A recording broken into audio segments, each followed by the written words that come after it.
Today on Sekulow, we have breaking news as Tom Homan takes command in Minnesota. Keeping you informed and engaged, now more than ever. This is Sekulow. We want to hear from you. Share and post your comments or call 1-800-684-3110. And now your host.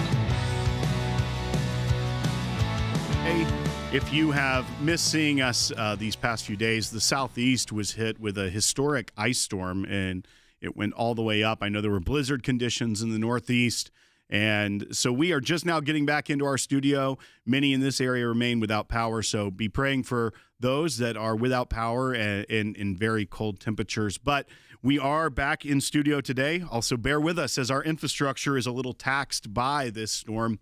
If you see any hiccups, we're working through it and doing our best. But I'm joined by Logan today, and we are talking about the situation in Minnesota. Many of you saw another ice-related shooting that happened over the weekend. And now we are at a point where it seems what Logan had been calling for, I had been calling for, and many have been, is that the leaders who are at the end of the day responsible for all of this on both sides are seeming to sit down. We know that the Border Patrol Commander, Greg Bovino, has departed Minnesota, and now that command is being taken over by Tom Homan, the border czar, who had been absent from this conversation for a while. But, Logan, we're seeing both the mayor of Minneapolis as well as the governor, Tim Walz, have spoken with the president. They are saying things like, we are on the same wavelength, as well as seeing productive conversations with Tom Homan, the border czar. What are your thoughts? Yeah, well, and make sure you keep me updated on time, because obviously I don't have a time clock in front of me. If you're watching right now, you obviously know that I'm not in studio. My wife is a weather forecaster, and she said, we got to get out of Nashville. And she was right. But our home in Nashville currently is without power. So we are, I guess you'd say, quote unquote, stuck in Florida. I'm not complaining about it right now. Obviously, our prayers with all of our friends there. But as of right now, it's still freezing temperatures there. But you're right. This is something that we have been calling for since the very beginning, when the ice raids started happening, and then everything that was happening, that dark cloud that I said was hanging over Minnesota.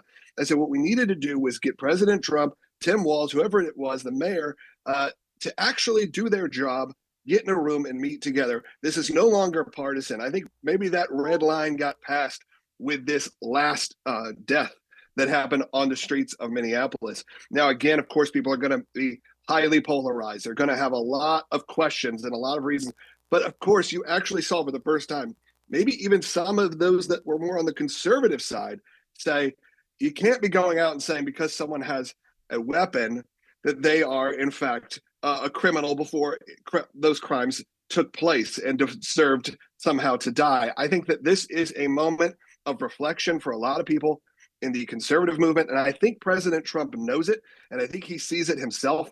Why else would he be meeting with people who he essentially has called his enemy very, very many times, including the governor of Minnesota, who, of course, was running against him as vice president last go round. So this is not, people that are friendly necessarily with each other, but he can read the room. He can see this getting chaotic. We know that they have called to de-escalate what's happening on the streets. And we think that that's a good moment, hopefully, to see some sort of bipartisan action. And look, I know in the chat, I'm going to see a lot of people disagreeing with me, and that's okay. But I've been calling from the very beginning that the only way for this to calm down is to actually have rational thought take precedent over partisan politics. And here we are. And I'm hoping this is a moment where this can happen before things get even worse. So right now, I'm going to encourage you. I know a lot of you disagree with me, but give me a call at 1-800-684-3110. We'll be taking your calls today. Of course, Will's in the studio.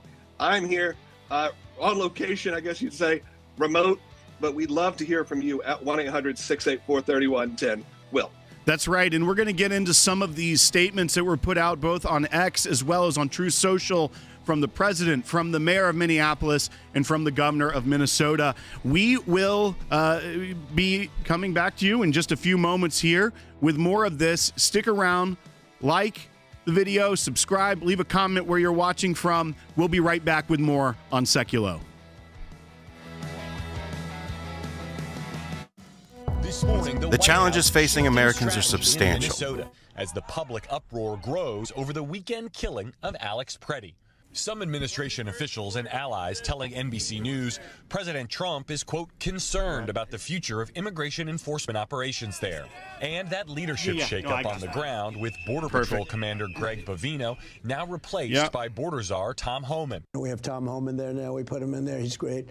And they met with the governor, the mayor, everybody else, and we're going to de-escalate a little bit. Border Czar Tom Homan holding a productive meeting with Minneapolis Mayor Jacob Frey yesterday as the Trump administration works to de-escalate tensions in Minnesota. But then we have this from Minneapolis Mayor Jacob Frey yesterday, who wrote on Xnet, I also made it clear that Minneapolis does not and will not enforce federal immigration laws. He's talking about his conversation with Tom Homan.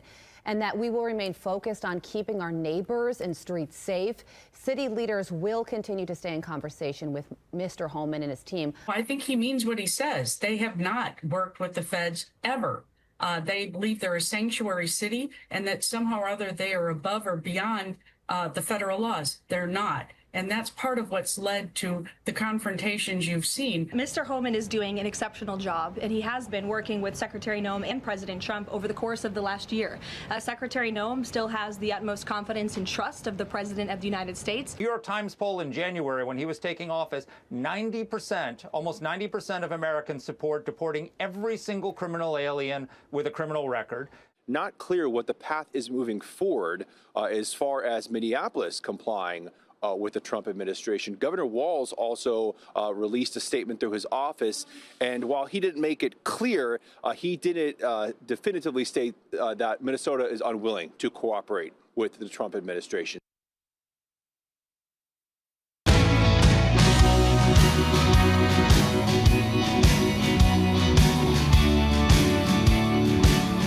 Welcome back to Sekulow. As I mentioned, we are here in studio, first day this week due to an historic ice storm that hit the southeast and much of the east coast of the U.S. We are having a few technical difficulties as well because of power outages, things of that, and infrastructure. So bear with us. We are doing great here and glad to be back with you. But Logan, we're talking about what's going on with the shift in tone. And this comes after another death of an American citizen at the hands of ICE in a confrontation. There are two sides of the story. That's not really what we're getting into at this point, but it is something that we predicted would happen. As after the first shooting, we said, if it continues to escalate, more Americans will die because of confrontation with law enforcement. It's not even putting a blame on either one. People are making choices to be in the face of law enforcement, and law enforcement are on heightened alert because of, you see death threats online at these individual agents. You see them being doxxed. You hear calls to murder ICE agents by Americans. The whole situation was it had already reached a boiling point. It was at the point of no return, and we saw another death of an American citizen because of all this. It finally looks like leaders are thinking we have to do something, and that's what you're seeing from the president and the leaders in Minnesota now. Yeah, and I think that is it's time, and I think it has been time since the very beginning. I think President Trump's style of diplomacy, if you will, his politicking works on certain levels. When it comes to civil unrest, when it comes to Americans getting killed in the streets, there is a time, and I would say the same to Tim Walz. There's a time where all of this bloviating, all of this, built up posts on X or on Truth Social that go back and forth and amplify hate, amplify anger over and over and over again. Eventually, this is what happens. And you may say that, you've seen a video that maybe is different than the version we've seen. I feel like we all get served what we want to see.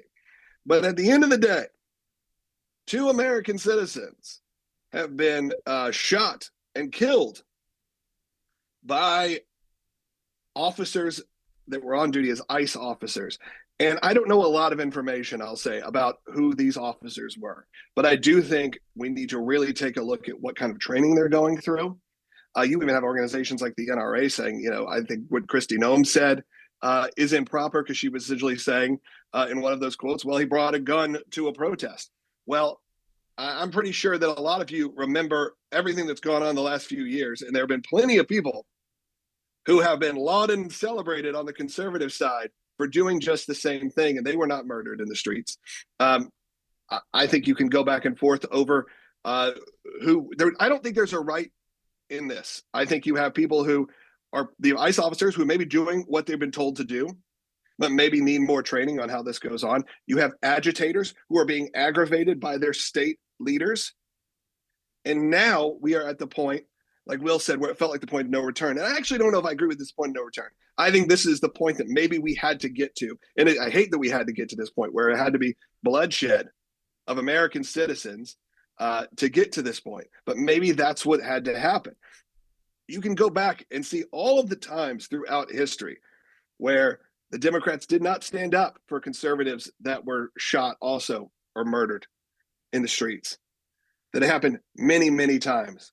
But that doesn't mean it should work the other way. I have always been the person who's preached the fact that we don't always have to play by the same handbook. And if the same playbook says, that we should be celebrating or defending people who are getting killed, that's just not the way it goes. And I like the fact that you have President Trump and Governor Walz actually doing what I feel like is the job of the president and of state leaders and working together to figure out what this crisis is on the streets, whether you agree with the crisis or not. I think there's a lot of people that say, hey, I don't disagree that ICE should exist. I'm not a person saying abolish ICE. That's not my MO.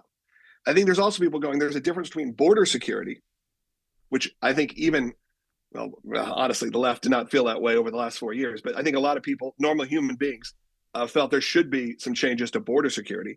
And what we're seeing in the streets of a lot of our states, but specifically in Minnesota. And look, I don't point the blame at anyone specifically. I point the blame at the fact that our state and local leaders decided to make this more politics and less about humanity. And I do think there is a Christian side to this, a humanitarian side to this, where this can be done, where you can have people who are not supposed to be here removed from the United States without it turning in to chaos in the streets. Because we saw it happen successfully, maybe not to the right, definitely not during Biden, but during President Bush, during the first Trump years, during even President Obama, a lot of deportations happening.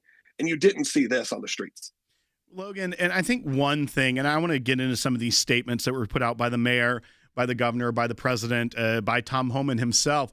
But I think what you've got here is a situation, and this is something that you and I were concerned about and that we've talked about a lot, is that, it wasn't as if the people calling to resist ICE and to get out in the streets were community organizers or liberal activist. It was the governor of the state himself that was labeling the federal law enforcement officers as the Gestapo, as fascists, and making that rhetoric amplified. But then not just saying, I will nationalize I will deploy the National Guard, I will deploy the state police, I will deal with this. It was, in fact, him that was telling his own citizens to get out there and do that. That is weaponizing your own constituents, weaponizing and putting in harm's way your people. It's one thing if saying, I applaud those that are speaking out, but he was continuing to push this. There's also stuff that have come out about this Signal chat where there were thousands of people, including people high up in his administration, coordinating a lot of these activities, not with officials of the state, but with citizens themselves. And I think some of that responsibility falls on these leaders that are willing to put their citizens in harm's way and use them as a political pawn. And that's what we've seen quite a bit here. We've seen the usage of the citizens as political pawns, and that has led to the death of 2 Americans. Yeah, and I think at this point, there was even a lot of references to Nazis, to Anne Frank, that people would be reading about this the same way they read about Anne Frank. And there are moments that I feel like you can talk about these kind of things. Whenever you start invoking Holocaust type rhetoric, though, I think a lot of people, specifically in the Jewish community, start to back up a little bit and go, okay, hold on. This is not the same thing.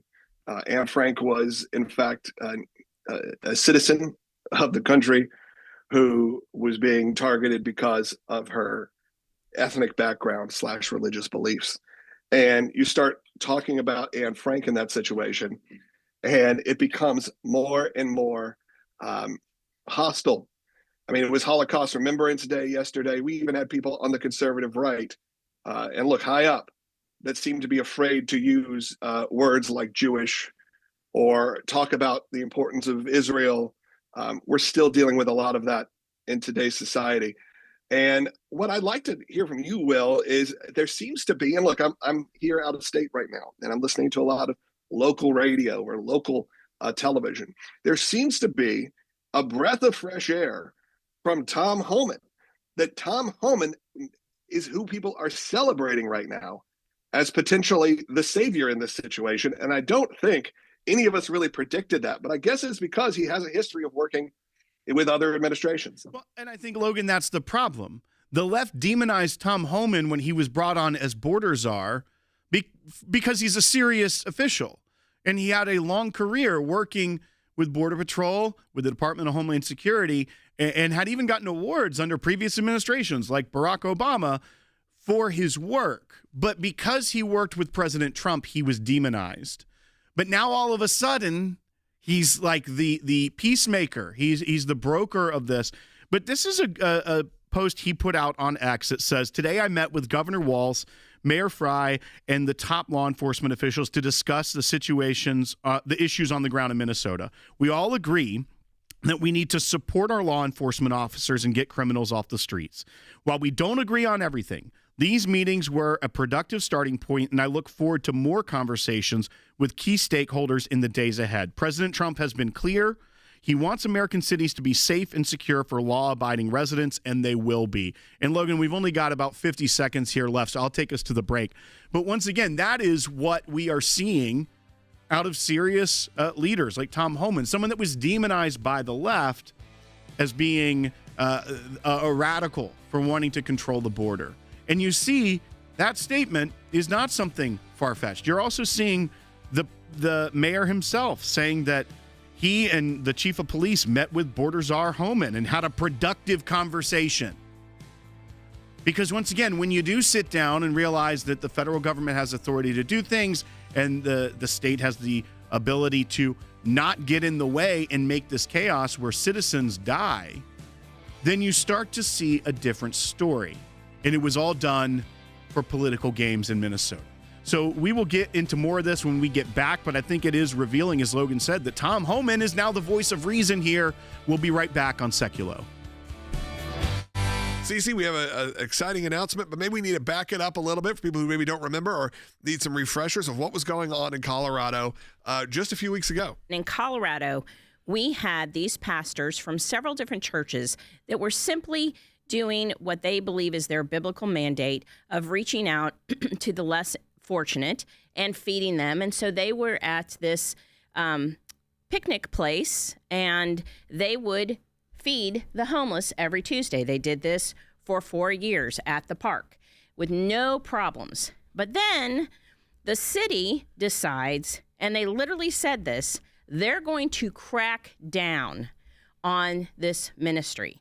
And so they pass a law that prohibits and it bans reoccurring gatherings of groups of 5 or more, which at a park is absolutely ridiculous because that's exactly who you have coming to use the park, whether it's an exercise group that meets every Monday, you know, a singles group that meets on Wednesday nights, whatever. The park is used for those things. But they were literally going to crack down on this particular Christian use of the park.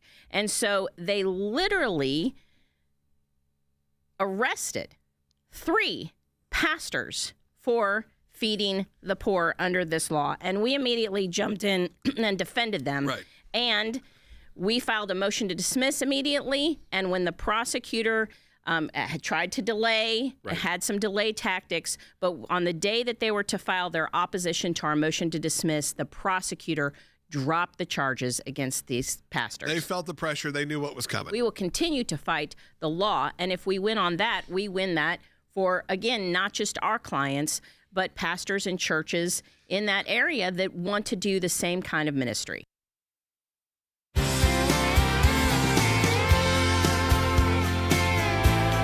Welcome back to Sekulow, and we will get into more of this as well. This new revelation that we're seeing, Tom Homan being put into the leadership role with the situation in Minnesota with Operation Metro Surge, his meetings with both the mayor of Minneapolis as well as the governor and the chief of police there. But I did also want to bring your attention to something else that the ACLJ is working on. And Logan, this is a case and a story that we talked about and then got a lot of attention in the news about the student in Kansas that was reprimanded for putting as a hero Charlie Kirk or President Trump, and others had were in this class and witnessed all this unfold, and where then the teacher instructed the student, those aren't heroes.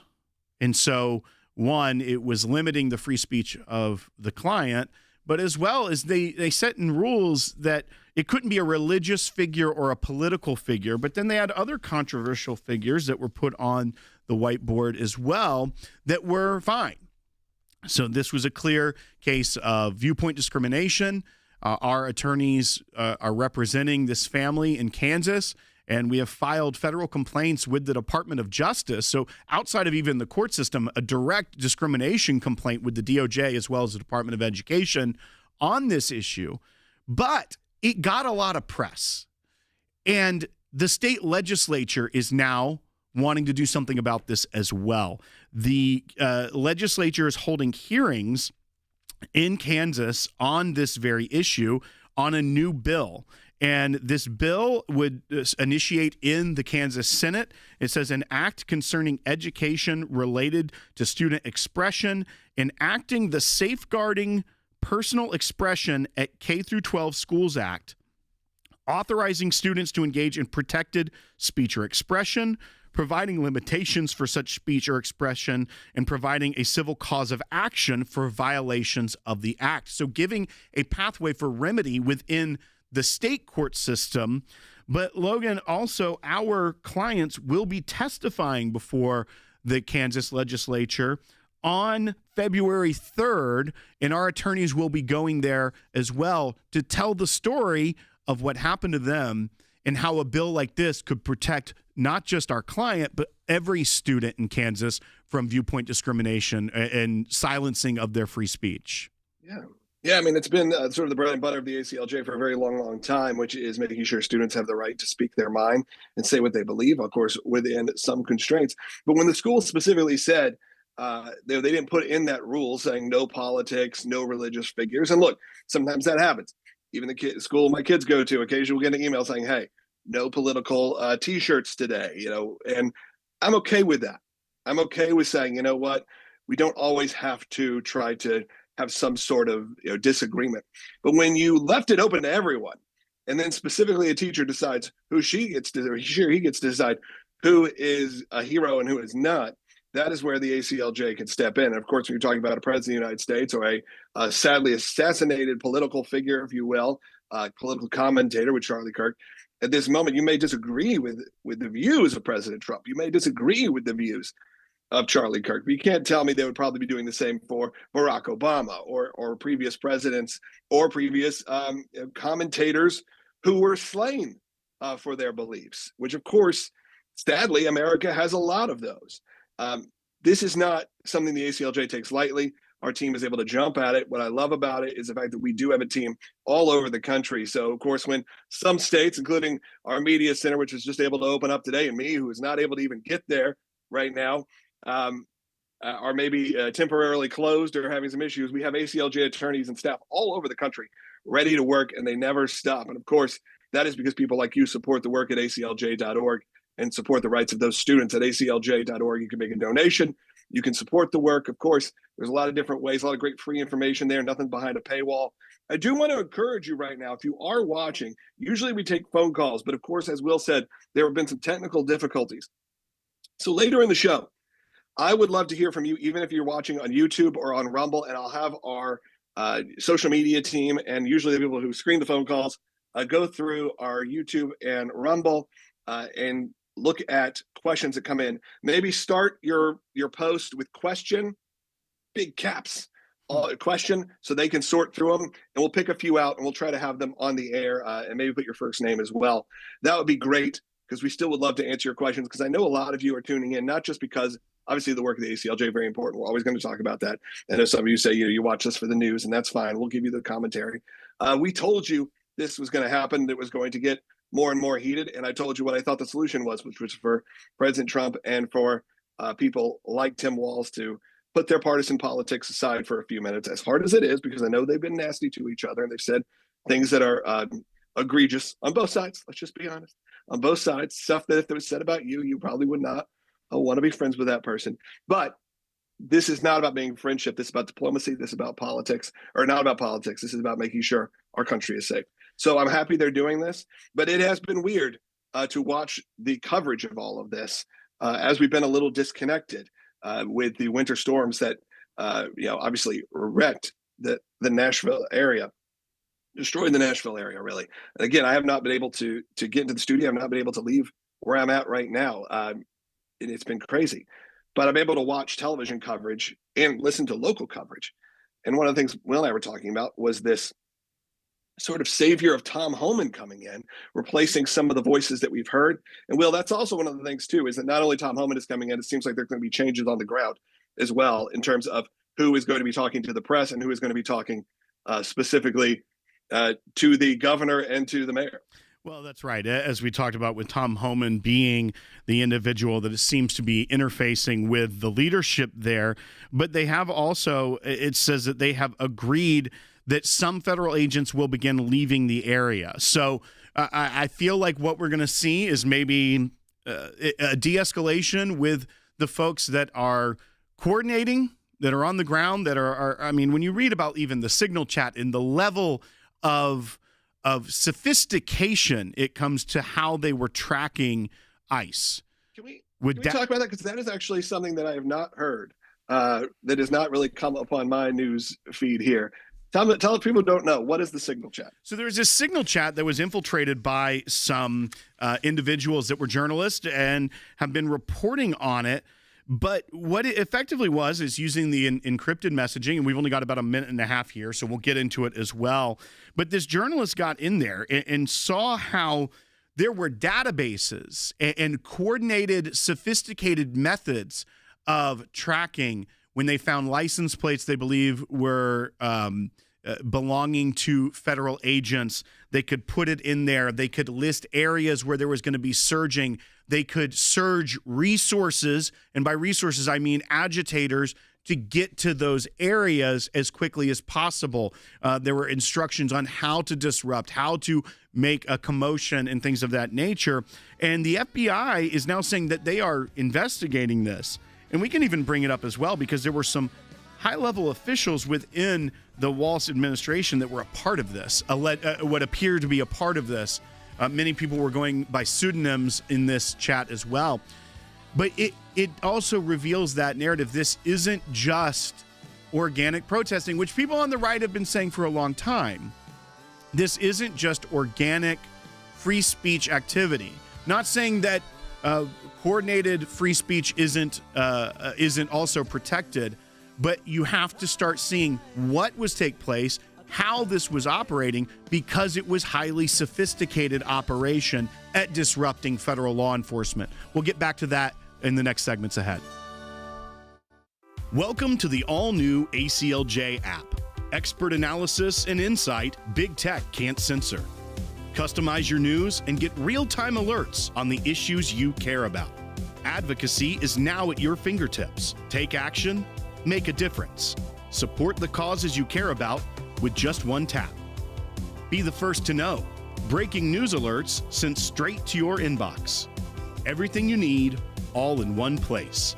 Stay informed, stay empowered. Download today. We are so excited to announce the ACLJ's brand new app, completely redesigned to provide you with the best tools available to partner with us at the ACLJ. You can watch the daily Sekulow program, sign the petitions, customize your ACLJ membership experience, donate with the click of a button, and receive up-to-the-minute critical updates that the mainstream media can't censor. Just scan the QR code on your screen or go to your phone's app store, search ACLJ, and click install. It's that simple. Keeping you informed and engaged, now more than ever. This is Sekulow. Welcome back to Sekulow's second half hour, and it looks like we may have some phones working. So, Logan, we should be able to get some phone calls here. So 1-800-684-3110 if you are wanting to be on the air. This is, as I mentioned, we are getting through this ice storm here in the south. It looks, as I was able to get out into the area and see videos, it appears as if a tornado hit the entire metropolitan area of Nashville, Tennessee. And this is the same in Mississippi, East Tennessee, West Tennessee, all the way across this area that was affected by this ice storm, because there are downed trees, downed power lines, blocked roads, people without power. And on top of that, you add sub-freezing temperatures. It really is a dangerous situation that we have seen. We've seen a lot of people that are in desperate situations. So I encourage you, pray for your fellow Americans in this part of the country receiving a historic level of ice that has coated the area and caused a lot of havoc. And also pray for law enforcement. I know they are strained, their resources are strained, and they are doing a wonderful job here in this community, helping individuals in any way they can. But just keep that on your mind. As all this other stuff is going on in the world, there's also people in America that are probably struggling even to be able to watch a YouTube broadcast about what's going on in the world. But Logan, we were talking about this Signal chat. You were asking more questions about it. There was even allegations that the lieutenant governor of Minnesota was a part of this. She is pushing back at those allegations, saying they're not true. We know the FBI is looking into this, investigating it because of the coordinated level of which this encrypted messaging was able to send things like relaying license plate information through a database, identifying suspected federal vehicles, and dispatching members to locations where they believed ICE agents were operating. This does go against kind of the narrative of even what the Governor Walz was trying to say of like, oh, we're so proud of our people for raising their voice and getting out there. Because it is, once again, what we are seeing, this coordinated dispatch of people, not just to protest, but to actually try and disrupt federal law enforcement. We saw it with a coordinated attack on that church where they tried to disrupt their service. It was getting wild in Minnesota, the way that this was unfolding in a way that was the federal government versus this kind of insurgent-style group that was using very sophisticated methods to disrupt. Yeah, I wanted to know more about that because honestly, I don't see that making a lot of headlines here locally where I'm at in Florida right now. I do see a lot of celebration of Tom Homan. I see a lot of conversations around that. And obviously people are covering the ice storm. And you are right. There's a lot of people, including, if I was home, including people without power. So, of course, we are saying a prayer for all of them. Many members of our team who still are without power and have not had it since about Sunday morning. So it's been multiple days now, people trying to figure out what to do. On the other hand, you obviously have what's happening culturally, and we can't ignore that, pretend it's not happening. It's a significant event of what's happening in Minnesota. Is Rick Grinnell still joining us in the next segment? He'll be joining us in the next segment, yes. All right, so Rick is going to be joining us, so stay tuned for that. And then at the end of the show, the segment after Rick, I want to hear from you. Allegedly, phone lines are open at 1-800-684-3110. And again, the work of the ACLJ doesn't stop. We got to make sure we're keeping you informed and engaged on all of this. So again, 1-800-684-3110 to have your voice heard today. 1-800-684-3110. Will, I don't have the clock in front of me, so I don't know how long we got. I'll take it from you here. We're at 40 seconds left. But folks, also remember the work that our attorneys are doing. I said February 3rd is that hearing. It's hard to believe because today is January 28th, but that is less than a week away that we'll be joining our clients in Kansas. And it's because of the bravery of that student and their parents to stand up for what's right and to come to an organization like the ACLJ that now we're seeing change in Kansas. Now the legislature is getting involved, not just our legal work, but we can go and our client can tell that story to hopefully protect more students. It's all because you support the work of the ACLJ. Go to aclj.org to help support us there. This morning, the White House shifting strategy in Minnesota as the public uproar grows over the weekend killing of Alex Preddy. Some administration officials and allies telling NBC News President Trump is, quote, concerned about the future of immigration enforcement operations there. And that leadership shakeup on the ground with Border Patrol Commander Greg Bovino now replaced by Border Czar Tom Homan. We have Tom Homan there now. We put him in there. He's great. And they met with the governor, the mayor, everybody else, and we're going to de-escalate a little bit. Border Czar Tom Homan holding a productive meeting with Minneapolis Mayor Jacob Frey yesterday as the Trump administration works to de-escalate tensions in Minnesota. But then we have this from Minneapolis Mayor Jacob Frey yesterday, who wrote on Xnet, I also made it clear that Minneapolis does not and will not enforce federal immigration laws. He's talking about his conversation with Tom Homan. And that we will remain focused on keeping our neighbors and streets safe. City leaders will continue to stay in conversation with Mr. Homan and his team. I think he means what he says. They have not worked with the feds ever. They believe they're a sanctuary city and that somehow or other they are above or beyond the federal laws. They're not. And that's part of what's led to the confrontations you've seen. Mr. Homan is doing an exceptional job, and he has been working with Secretary Noem and President Trump over the course of the last year. Secretary Noem still has the utmost confidence and trust of the President of the United States. New York Times poll in January when he was taking office, 90%, almost 90% of Americans support deporting every single criminal alien with a criminal record. Not clear what the path is moving forward as far as Minneapolis complying with the Trump administration. Governor Walz also released a statement through his office, and while he didn't make it clear, he didn't definitively state that Minnesota is unwilling to cooperate with the Trump administration.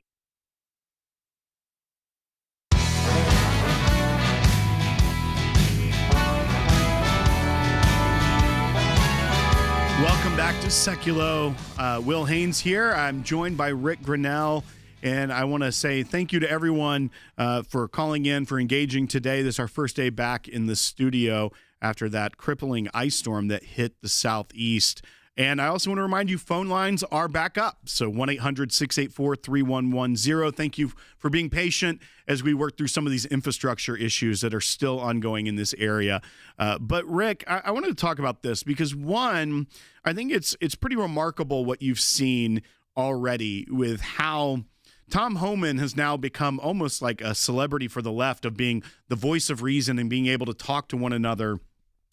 But he has been dispatched by the Trump administration to go and talk with Governor Walz, to talk with the mayor of Minneapolis. And you're seeing now that they have reached this kind of tipping point and are willing to speak to someone from the administration, they're saying, oh, it seems like we may not agree on everything, but we can work this out and we can de-escalate this and move forward.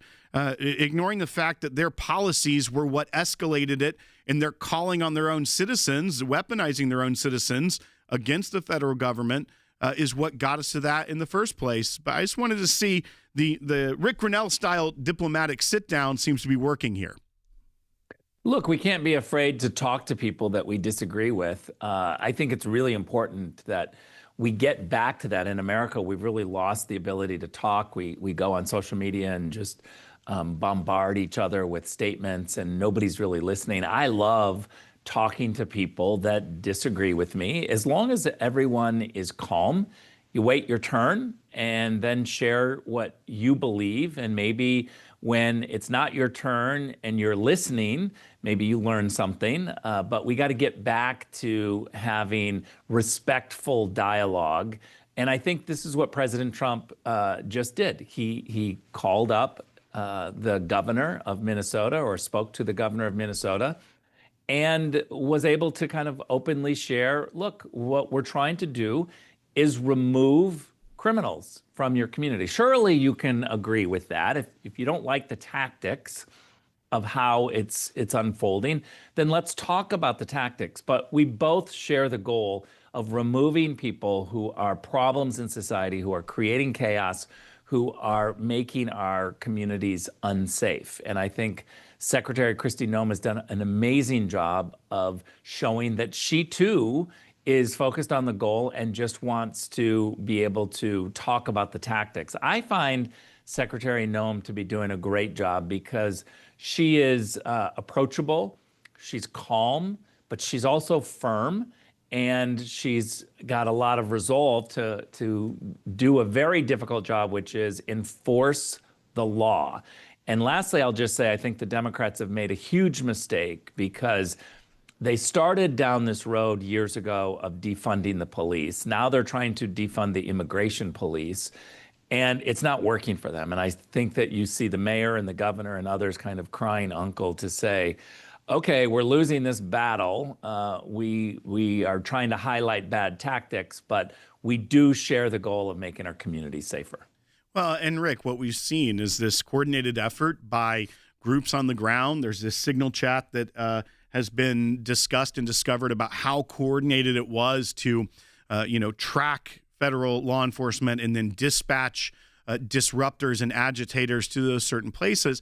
And this isn't in a vacuum. This was encouraged by the leadership, by the mayor of Minneapolis, by the governor, where he repeatedly used the inflammatory language, calling them the Gestapo, calling them Nazis, invoking Anne Frank as if that Minnesota is the same thing as the Holocaust, and continue to build up that rhetoric. And now we're seeing that they realize that that is not the right path.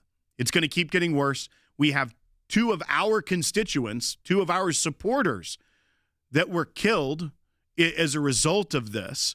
And now you're starting to see them turn and start to have these conversations. Meanwhile, move to California, and someone hasn't gotten the message that maybe that's not the right way forward, because the press office of Gavin Newsom, the governor there, put out last night that Gavin Newsom and the Attorney General issued a first-of-its-kind legal alert confirming state and local law enforcement have the authority to investigate crimes committed by federal agents. So, one, I feel like there's a lot of constitutional issues that this is going to bring up, but trying to instead have the conversations that Tim Walz is having. This is the governor that tried to portray himself as the one who would have, Charlie Kirk on his podcast, that would have these conversations, is now instead continuing the narrative that the federal agents themselves are the bad guy and that we should be looking at them investigating crimes, inferring that there are a lot of crimes they're going to uncover. I mean, what do you make of this, not reading the room? Well, look, I think Gavin Newsom is furious that Governor Walz is getting more press coverage than he is. He is somebody who is desperate to have a microphone and a camera in front of his face. And so he's just doing whatever he can to get the attention. And what he's doing right now is buffoonery. It is not legally sound. And yet he's got the Attorney General of California saying the same thing. Look, these guys are in control in California because the media doesn't hold them to account. They're not vetted. And so they keep saying crazy things. But once they leave California and they show up, whether it's in Davos or where other media are around, not just the California media, they implode fast because as soon as they're vetted, they come off as clowns. And so this is the latest from Gavin Newsom of just coming up to say, well, we'll investigate the feds. And it's like, well, read the Constitution. You don't get to do that. I will say that we are in a situation where when the United States Holocaust Museum Board finally comes around to condemn the language of comparing ICE officers to Nazi Germany or to Hitler or to the Gestapo, it's a really sad state of affairs. Remember, Joe Biden was doing this constantly, got away with it. The Holocaust Board never chastised him for calling his political opponents Hitler. And Kamala Harris did the same thing. But now I think the board, I've been criticizing them for being lax on this issue. And now they're coming around. They criticized Governor Walz for his language. I hope that the Holocaust Board can come to their senses and criticize anytime someone compares their political enemies to Nazi Germany. And once again, Rick, you would have a lot of this isn't you just speaking into the ether. You were a member of the Holocaust Museum Board. We should point out to people that you have worked in that framework and know what it takes to get things done with that. So this is also. You have worn so many hats, it's always important to point out to people that this is another place you speak from authority on because you've worked in that. I spent years on the Holocaust Board, and I was so frustrated because, they used to be very quick to condemn anyone, whether they're Republican, Democrat, or an independent. Whenever someone would compare their political opponents or anything to Nazi Germany. Remember, Hitler and the Nazis killed 6.5 million Jews. You should never compare that to anything. And when people do, and to be honest, in the past, a long time ago, I made the mistake, and the board, came to me and said, look, you shouldn't make this comparison. Here's why. And so now I'm very sensitive to it and I watch it. But, we just lived through 4 years of Joe Biden and Kamala Harris comparing Donald Trump to Hitler and Republicans to Nazis constantly, and the museum board didn't say a word. So I'm glad to see him catching up. Thank you, Rick, for joining us today. Hope things are warm in D.C. I know that they are still very cold here and very icy, but thank you for joining us today. And, folks, when we get back, we're going to take your phone calls, 1-800-684-3110. Logan will be joining us again as we go through those. But once again, what do you think about this? What do you think about now the Trump administration almost offering the olive branch to these leaders of sitting down by changing some leadership to try and lower the temperature a little bit? We have seen now 2 Americans that have been killed because of this chaos. You probably do not agree with the politics of those people that were killed. You may not agree with their tactics, but I think that everyone should be concerned or at least saddened that loss of human life, of American life, is going on because of the chaos that is unfolding in Minnesota. The federal government and the president, the president ran on getting illegal immigration under control and deporting those that have been able to skirt the law for so many years because of the failed policies of the Biden administration. We know that the left is going to resist anything that President Trump tries to do. But the way that the citizenry was weaponized by people in authority was shocking. And it got to a point where 2 people lost their lives, whether they were true believers or whether they were caught up in what the governor and the leaders were pushing there. It doesn't matter to some degree. To some degree, you still have to see that those in authority have a responsibility to take care of their citizens and not put them on purpose in harm's way. We will come back with more on Sekulow. Be right back. What we saw was countries coming together from all over the Middle East, the region, Eastern Europe. You're seeing people like the president of Indonesia, as well as the prime minister of Hungary, the prime minister of Armenia, the president of Argentina, Morocco, Kazakhstan. It goes on and on. It's a wide representation of governments, both in the Middle East and not in the Middle East, that make up this Board of Peace, which is intended to oversee the reconstruction of Gaza, as well as Jared Kushner laying out with a very compelling development plan for Gaza and how it can become a place that is kind of a gold star in the Middle East. And I want to get your take on, once again, the unorthodox methods of the Trump administration. The next phase of peace, right? You've got peace breaking out because of President Trump. And one of the things that we have to be able to do is implement the peace. You can't just talk about it. And the president is really good at that. And so this is a board that is going to implement, operationalize the peace agreements that President Trump is bringing forward. It's a great idea. It's long overdue. And I think what we will have is initiatives that support peace. Some of the forecasting is, obviously this is going to take years. This is not a quick turn, but knowing how Washington works and how quickly, even just a political turn. So say, the next president is not as pro-Israel as President Trump. Do you feel like, though, this could have these long-term ramifications in just the few years that President Trump has to get the plan set? Well, look, I think we've got 3 years left of President Trump where this will get established, the rebuilding will begin, and at that point, it's going to be incredibly hard to pull it back. Welcome back to Sekulow, final segment of the broadcast today, and I am joined again by Logan Sekulow, who is remote today, and we're going to go right to the phone calls because we have gotten our phone lines open. So let's go to Michael calling on line 2 from Florida. Michael, you're on Sekulow.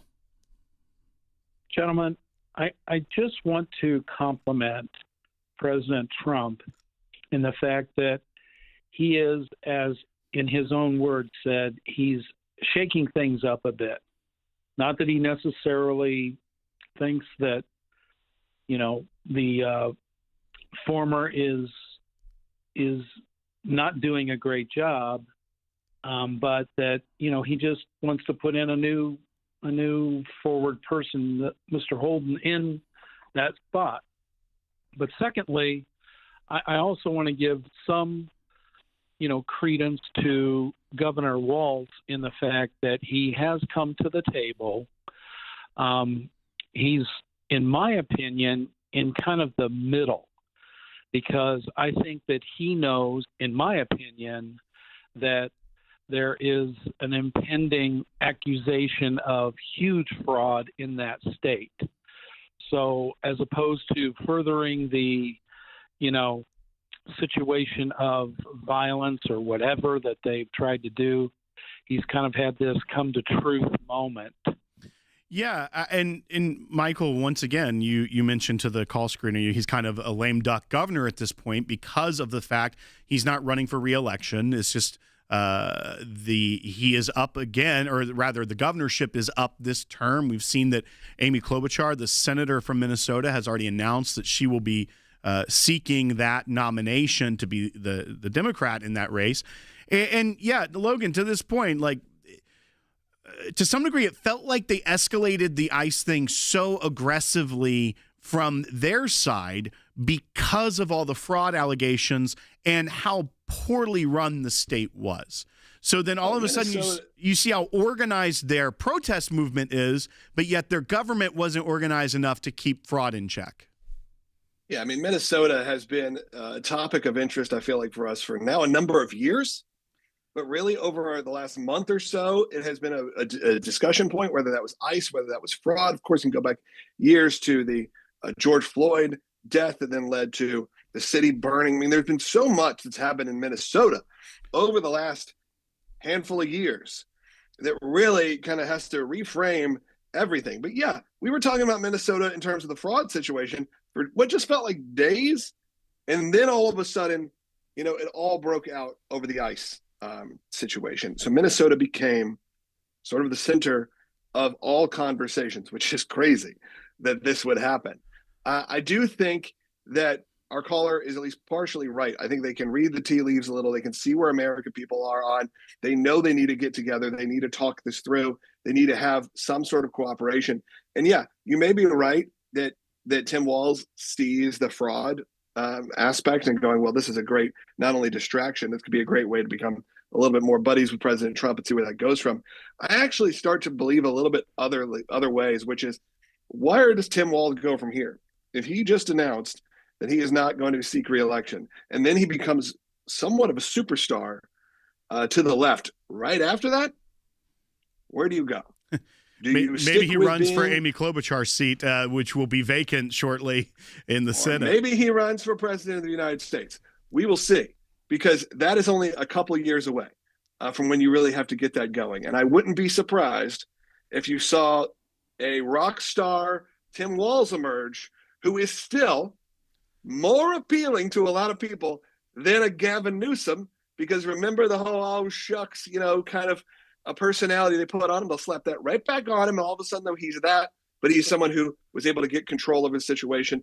I don't know if that's at all in the cards. but I certainly think there are people whispering his ear saying so. But I know we got other calls. Yeah, Logan, I think that you're going to try to get people riled up in the chat by saying rock star and Tim Walz. Those words have never been uttered in the same sentence before. But let's go ahead and go to Cheryl in Colorado. She's got a little bit of a different perspective than some of our other callers maybe. But Cheryl, go ahead and you're on Sekulow. Hi, thank you for taking my call. Yes, I do have a different perspective than what I've been hearing on the radio. I am 80 years old. I'm a lifelong Republican. I voted for Trump all 3 times, not particularly because I am a big Trump star fan, but because I believe in the Republican platform. Sure. I've never regretted my vote more than what I do right now. I've become very vocally here with my representatives, particularly about the ICE. Now, and the immigrant situation. The Bible tells us that we are to welcome our travelers and our sojourners, and we are to love our brothers as ourselves, and we are our brothers' keepers. Now, do I like the fact that millions of immigrants came across the borders illegally through the Biden administration? No, but they're here.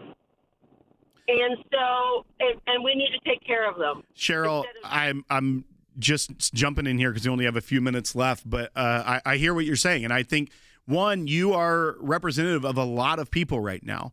And yes, I think I do want to be careful that America's not a theocracy. So the government operating by scripture, I don't think is necessarily the correct or accurate way that our government should operate. They should operate by the text of the Constitution and the laws of the land.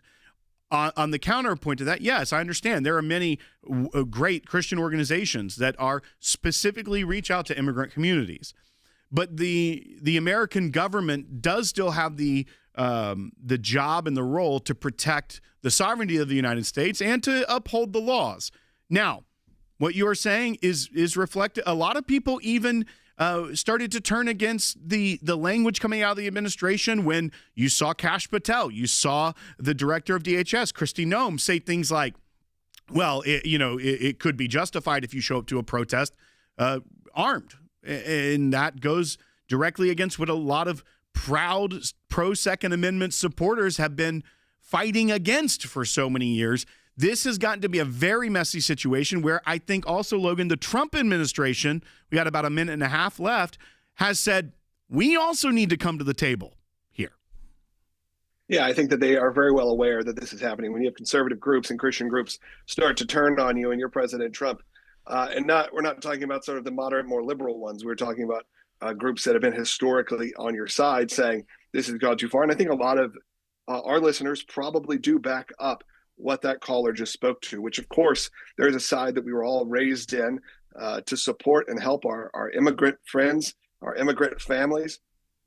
They are here. We called for comprehensive immigration reform for decades that did not involve mass deportation, except for those who are criminal.